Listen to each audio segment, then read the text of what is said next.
Welcome to Chitra's cooking feast. இன்றைக்கி வீடியோவில் அரிசி சேர்க்காத பிரேக்ஃபாஸ்ட் தான் எப்படி செய்கிறதுன்னு பார்க்க போகிறோம். சோளமும் பச்சை பயிரும் சேர்த்து நம்ம செஞ்சுருக்கோம்.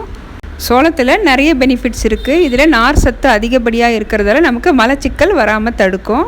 வெயிட் லாஸ்க்கும் ரொம்ப ஹெல்ப் ஆகும். அதோடு நமக்கு இதில் கால்சியம் சத்தும் ஐரன் சத்து இருக்கிறதால நமக்கு சுகர் லெவல் நமக்கு கண்ட்ரோல்லையே இருக்கும். பச்சை பயிரில் பார்த்திங்கன்னா அதிகப்படியான ப்ரோட்டீன் சத்து இருக்குது. இது கூட இந்த பிரேக்ஃபாஸ்ட் இன்னும் ஹெல்த்தியாக்க நம்ம வெள்ளரிக்காவும் கூட சேர்த்து செய்யலாங்க. வாங்க இந்த ரெசிபி எப்படி பண்ணுறதுன்னு பார்த்துடலாம்.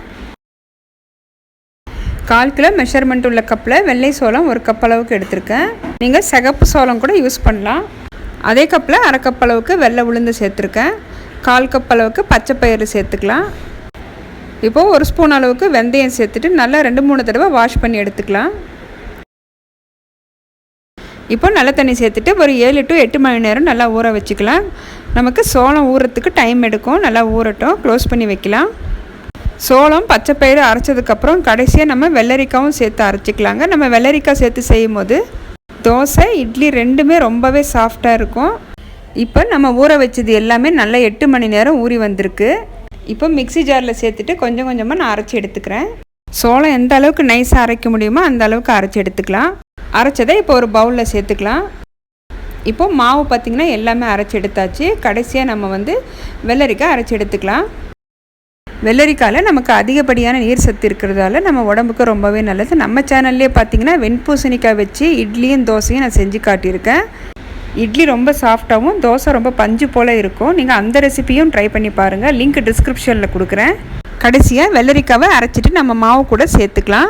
இந்த மாவுக்கு தேவையான அளவுக்கு உப்பு சேர்த்துட்டு நல்லா 1 நிமிஷத்துக்கு கலந்து எடுத்துக்கலாம். இப்போது க்ளோஸ் பண்ணி வைக்கலாம். ஒரு 6 மணி நேரம் புளிக்கட்டும்.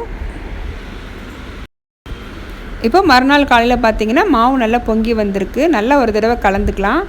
இப்போது ரொம்ப குயிக்காக ஒரு சட்னி ரெடி பண்ணிக்கலாம்.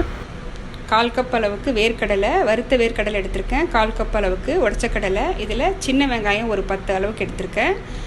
ஒரு 5-6 பல்லு பூண்டு சேர்த்துருக்கேன். ஒரு சின்ன துண்டு இஞ்சி, 2 காஞ்ச மிளகாய், கொஞ்சம் புளி சேர்த்துருக்கேன். கைப்பிடி அளவுக்கு புதினா சேர்த்துட்டு தேவையான அளவுக்கு உப்பு சேர்த்து நல்லா நைஸாக அரைச்சி எடுத்துக்கலாம். சட்னிக்கு தாளிப்பும் கொடுத்தாச்சு. சட்னி இப்போ ரெடி. தேங்காய் இல்லாமல் இந்த சட்னி சாப்பிட்றதுக்கு ரொம்ப டேஸ்ட்டாக இருக்கும். ஒரு தடவை ட்ரை பண்ணி பாருங்கள். ஃபஸ்ட்டு நம்ம இட்லி ஊற்றிக்கலாம். மாவு நல்லா ஒரு தடவை கலந்துட்டு இட்லி பிளேட்டில் மாவு சேர்த்துக்கலாம். இட்லி பாத்திரத்தில் தண்ணி ஊற்றி வச்சுருக்கேன். தண்ணி நல்லா கொதிக்குது. நம்ம மாவு சேர்த்துட்டு ஒரு 10 நிமிஷம் வேக வச்சு எடுத்துக்கலாம்.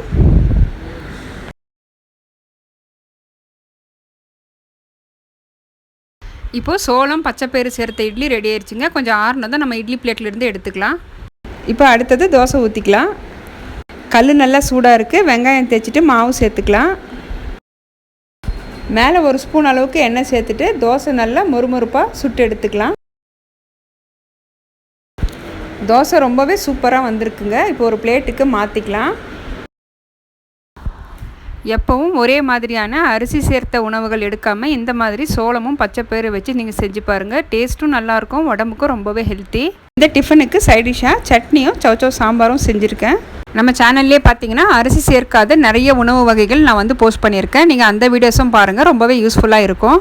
இந்த ரெசிபி உங்களுக்கு பிடிச்சிருந்ததுன்னா வீடியோக்கு லைக் பண்ணுங்கள். மறக்காமல் நம்ம சேனலை சப்ஸ்கிரைப் பண்ணிவிட்டு பெல் பட்டனை ப்ரெஸ் பண்ணி ஆளுங்கிற ஆப்ஷனை கிளிக் பண்ணி வச்சுக்கோங்க. அப்போ தான் நான் போடுற வீடியோஸ் உங்களுக்கு நோட்டிஃபிகேஷனாக வரும். தேங்க்ஸ் ஃபார் வாட்சிங்.